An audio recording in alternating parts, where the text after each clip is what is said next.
El origen de la astrología.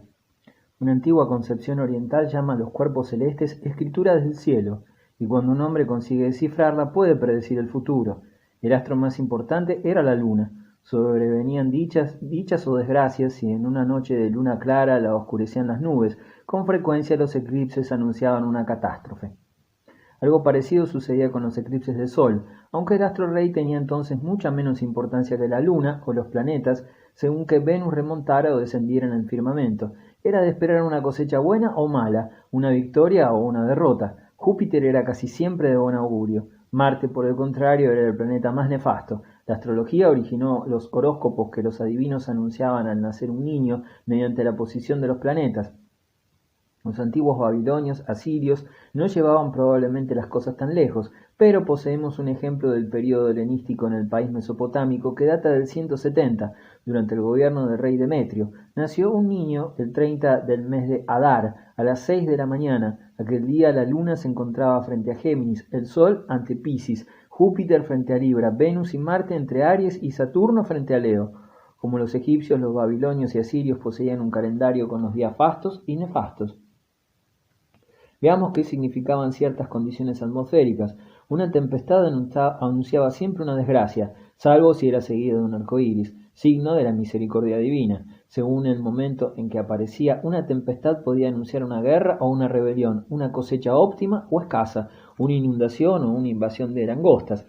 Cuando el trueno rueda como el ladrido de un gran perro, significa que los pueblos del norte se conmocionan. Si aúlla como un león, el rey morirá muy pronto. Si se parece a la voz de una hiena, el rey será arrastrado a la muerte, etc.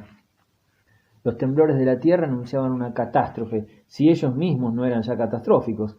Predecían la guerra, la revolución, la muerte del rey o un hambre tan terrible que se comería carne humana. Si duraban un día entero, la caída del imperio estaba próxima. La ciencia del futuro.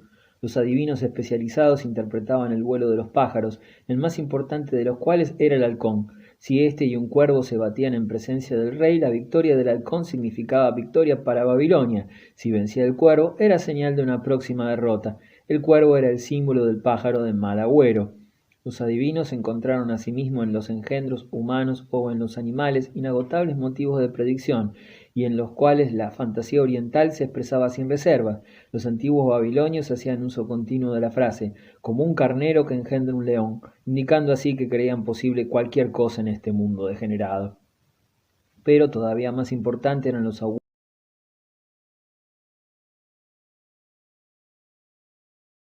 al que se consideraba como una miniatura de nuestro planeta. Esta superstición llegó a los romanos por medio de los hititas, griegos y etruscos, alcanzó un lugar importante en la vida política de Roma.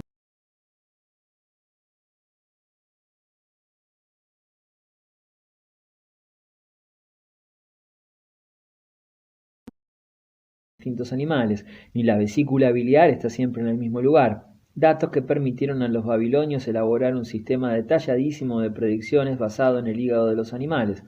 Esta ciencia de la interpretación de las rayas del hígado es antiquísima, se remonta a lo menos al cuarto milenio y para que la aprendieran los discípulos se empleaba una reproducción de dicho órgano hechas con arcilla. El British Museum posee un ejemplar totalmente cubierto de inscripciones explicativas que data de la época de Hammurabi. Se han encontrado también tratados de adivinación en la biblioteca de Asurbanipal. Se vaticinaba igualmente el porvenir derramando agua y aceite en un recipiente y estudiando las figuras formadas por estos dos líquidos no miscibles. La interpretación de los sueños tenía asimismo capital importancia en el país del Éufrates, como se desprende de numerosas claves de sueños halladas en la biblioteca de Asurbanipal. Dichos textos históricos mencionan frecuentemente sueños que determinaron la conducta de los reyes. Ello nos recuerda la profunda significación que los israelitas concedían a sus sueños. Para los babilonios la naturaleza era el gran libro en donde los secretos revelaban el porvenir a algunos iniciados. Fenómenos tan insignificantes como el balido de los corderos y el vuelo de las aves permitían prever los acontecimientos futuros. Muchas de las supersticiones orientales fueron luego patrimonio de otros pueblos. También los romanos serían extraordinariamente supersticiosos. Nace la ciencia del calendario. Ya mencionamos a los babilonios como fundadores de la astronomía. Los cuerpos celestes y su evolución interesaban a los magos de Oriente, no solamente por razones prácticas, sino también por razones religiosas. En la vida cotidiana, estos conocimientos les permitieron dividir el tiempo en unidades exactas, es decir, establecer el calendario, indispensable para la sociedad babilónica, tan organizada hasta en los menores detalles. Los babilonios nos han legado la división de la semana en 7 días, el día en 24 horas, la hora en 60 minutos y el minuto en 60 segundos. Las esferas de nuestros relojes perpetúan la sabiduría de los antiguos babilonios, y los nombres de los días el recuerdo de sus dioses. Los babilonios dieron a los 7 días de la semana los nombres de las 7 luminarias móviles del cielo, es decir, el Sol, la Luna y los 5 planetas entonces conocidos. Todos llevan el nombre de un dios, pues se creía que las divinidades se materializaban en estos planetas. Más tarde, cuando los romanos adoptaron la semana de 7 días de los babilonios, dieron a cada día el nombre del dios o de la diosa romana que más se parecía al dios babilónico, primer padrino del día. Más tarde aún, los germanos adoptaron el uso romano y dieron el nombre de un dios o diosa propios a cada día de la semana. Los meses en Babilonia tenían 29 o 30 días, pero en realidad el año del calendario era más corto que el año solar real. Por eso algunos años tenían 13 meses. Durante mucho tiempo este decimotercer mes fue colocado un poco al azar, hasta que en el siglo VI a.C. se establecieron normas fijas. Cada mes estaba consagrado a uno de los signos del zodíaco, y al mes suplementario se le atribuyó como símbolo el cuervo, pájaro de mal agüero. Desde entonces, el número 13, la cifra del cuervo, ha permanecido fiel a su fama de número nefasto. Observaciones astronómicas. Numerosos documentos de las bibliotecas de Asurbanipal atestiguan la remota antigüedad de las primeras observaciones astronómicas en Mesopotamia. Se trata de copias de una obra monumental que cuenta no menos de 72 tablillas de arcilla. Fue redactada hace más de 3.500 años. Recoge los resultados de las observaciones astronómicas efectuadas durante los siglos precedentes a su redacción. Los asirios y los babilonios tenían en esta obra en alta estima, y en el transcurso de su historia la enriquecieron con los resultados de nuevas observaciones.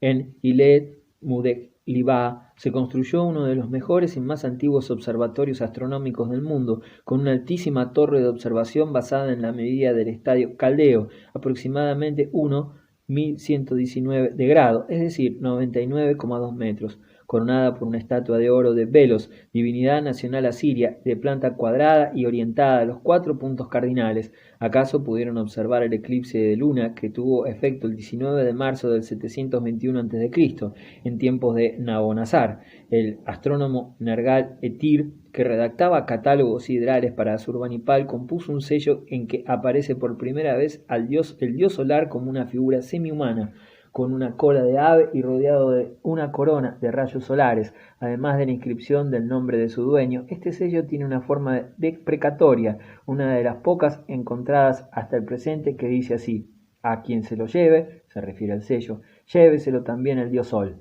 la frase que constituye una admonición apremiante contra el uso ilícito del sello.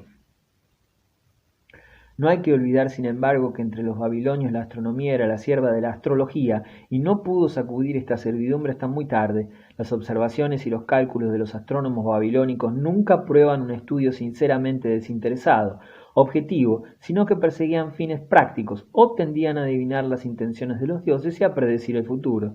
Es necesario llegar al período helenístico, unos siglos antes de Cristo, para hablar de astronomía babilónica en el sentido actual de la palabra. Con todo, los astrónomos de esta época eran conscientes de lo mucho que debían a los astrólogos de Babilonia.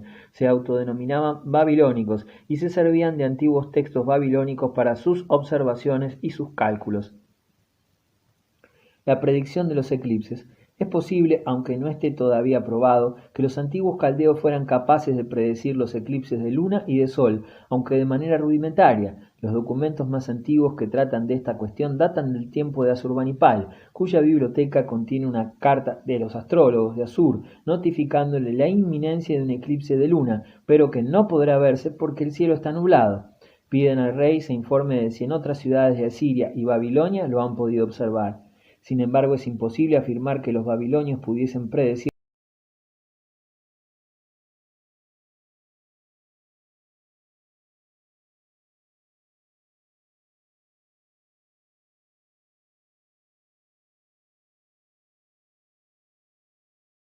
una predicción que no se realiza está muy pronto condenada al olvido, pues en ella no hay nada que retenga la memoria, pero todo el mundo se acuerda de una predicción que llegó a ser realidad. El astrólogo aparece rodeado entonces de una especie de aureola. Así hablaba muchos siglos más tarde el gran astrónomo Kepler. El primer eclipse de Sol, cuyo día fue exactamente previsto, se produjo el 28 de mayo de 585 a.C. y fue anunciado por Tales de Mileto, el primer filósofo griego. Hay que tener en cuenta que Tales era discípulo de los caldeos. Los babilonios no se limitaron a estudiar la astronomía, sino que también fueron los primeros en el dominio de la matemática. Se valían de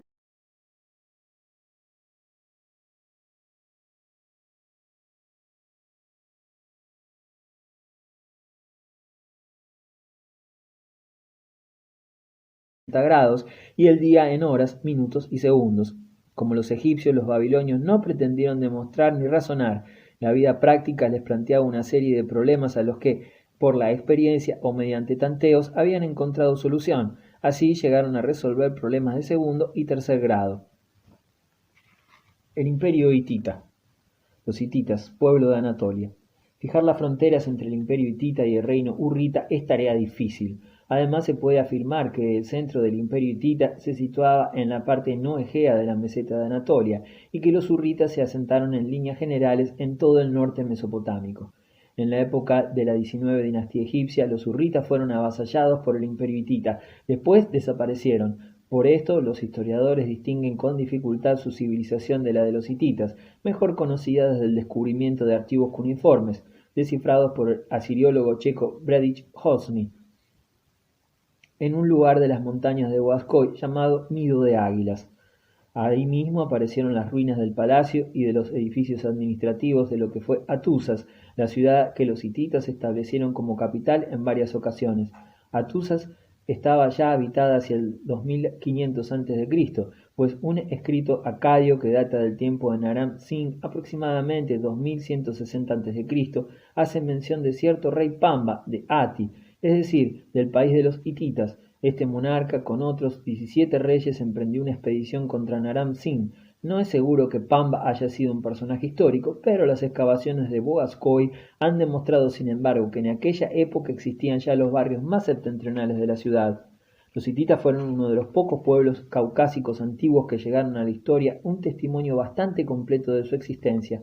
Además de Atusas, su capital, contaron en su territorio con otras ciudades importantes: Alepo, Carquemish, Melitene, Comagene, Tiana, y desde el tercer milenio a.C. fueron muy influidos por pueblos arios occidentales, de un idioma semejante al celta y al latín primitivo, grupos humanos nómadas, semisalvajes e incultos que debieron desconocer la escritura y usar en cambio el caballo y el carro de ruedas. El rey Pamba gobernó quizás el reino de Burushkanda, frente a cuya localidad los semitas primitivos habían levantado otra población, Kanesh o Ganish, especie de factoría comercial de la dinastía semita de la ciudad de Kish, en la Mesopotamia central. La hitita Burushkanda y la semita Kanesh estuvieron situadas no lejos de la actual ciudad turca de Kayseri. Uno de los primeros soberanos hititas, al parecer, ayudó al rey Hammurabi a derrotar al último vestigio del poder sumerio en tierras de Mesopotamia, el imperio de Ur. Con la decadencia de Babilonia, bajo los sucesores de Hammurabi, puede decirse que empezó la formación del verdadero e histórico imperio hitita. Reforzadas por grupos indoeuropeos originarios de Tracia, los hititas afianzaron su poderío militar mediante la utilización del caballo en la guerra. Comenzaron con expediciones atrevidas, con correrías por el Asia anterior, y luego constituyeron un potente imperio.